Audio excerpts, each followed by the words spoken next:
முக்கிய செய்தி.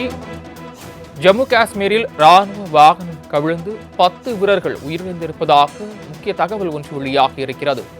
ஜம்மு காஷ்மீரில் ராணுவ வாகனம் கவிழ்ந்து விபத்துக்குள்ளாகி இருக்கிறது. இந்த விபத்தில் 10 வீரர்கள் உயிரிழந்திருக்கிறார்கள்.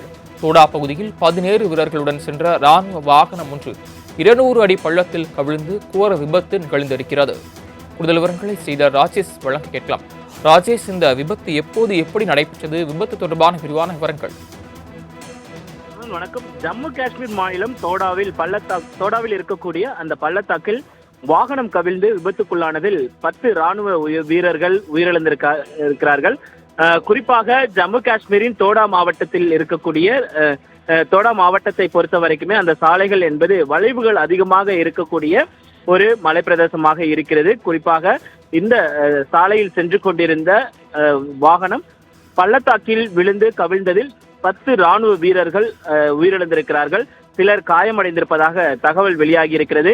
இந்த விபத்தை பொறுத்த வரைக்கும் படவே சாம்பா இண்டஸ்ட்ரீட் சாலையில் இருக்கக்கூடிய கன்னிடாப்பாவில் நடந்ததாக தகவல் வெளியாகி இருக்கிறது. தோடா மாவட்டத்தில் நடந்திருக்கக்கூடிய இந்த நிகழ்வு என்பது மிகவும் வருத்தத்தக்க ஒரு நிகழ்வாக அமைந்திருக்கிறது.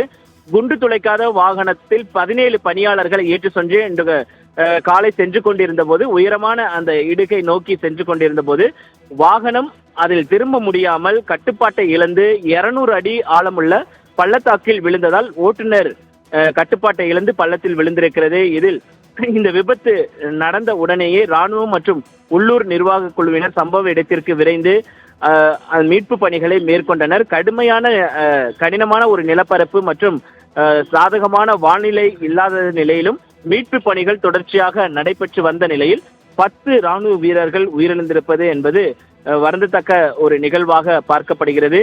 இன்னும் மீட்பு பணிகள் என்பது தொடர்ச்சியாக நடைபெற்று வரக்கூடிய சூழ்நிலையில் பலர் காயமடைந்திருக்கிறார்கள். அவர்கள் அனைவரும் அருகில் இருக்கக்கூடிய உதய்பூர் ராணுவ மருத்துவமனைக்கு ஹெலிகாப்டர் மூலமாக கொண்டு செல்லப்பட்டு அங்கு அவர்களுக்கு சிகிச்சை என்பது அளிக்கப்பட்டு வருகிறது.